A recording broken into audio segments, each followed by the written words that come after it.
கர்த்தராகிய இயேசு கிறிஸ்துவின் பரிசுத்த நாமத்திற்கு மகிமை உண்டாவதாக. எவ்வளவு நாளுதான் இந்த பாடுகளை நான் அனுபவிப்பது? இதுக்கு ஒரு முடிவே வராதா? ஏன் ஏசப்பா எனக்கு மட்டும் இப்படி நடக்குது? நான் உங்களுக்கு பிரியமாக தானே நடக்கிறேன். அப்படி இருக்கும்போது ஏன் இந்த பாடுகளை என் வாழ்க்கையில் அனுமதிக்கிறீங்க? எனக்கு ரொம்ப வேதனையா இருக்கு. எப்படின்னா இது எல்லாத்தையும் என்னை விட்டு தூரமாக்குங்க ஏசப்பா.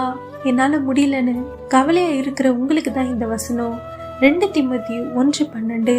அதி நிமித்தம் நான் இந்த பாடுகளையும் அனுபவிக்கிறேன், ஆயினும் நான் வெட்கப்படுகிறது இல்லை. ஏனென்றால் நான் விசுவாசிக்கிறவர் இன்னார் என்று அறிவேன். அன்பான தேவ பிள்ளையே, இந்த வசனத்தை பவுல் தீமோத்தேயுக்கு தன்னுடைய வாழ்க்கையில் அநேக பாடுகள் அனுபவிக்கும் போது எழுதியது. பவுல் அநேக பாடுகள் அனுபவிக்கும் போதும் ஒன்றை மட்டும் அதிகமாக விசுவாசித்தார். அது என்னன்னா, எவ்வளவு பாடுகள் வந்தாலும் இயேசு என்னை கைவிட மாட்டார், இயேசு என்னை வெட்கப்படுத்த மாட்டார் என்பதுதான்.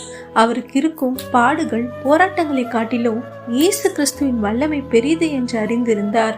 அதனாலதான் அவர் எதை பற்றியும் கவலைப்படாமல் கடவுளின் வழியில் நடந்தார். இயேசு அவர் வாழ்க்கையில் வந்த எல்லா போராட்டங்களில் இருந்தும் விலக்கி ரட்சித்து மீட்டார்.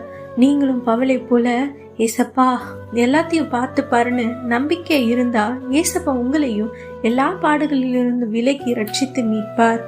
ஆமீன்.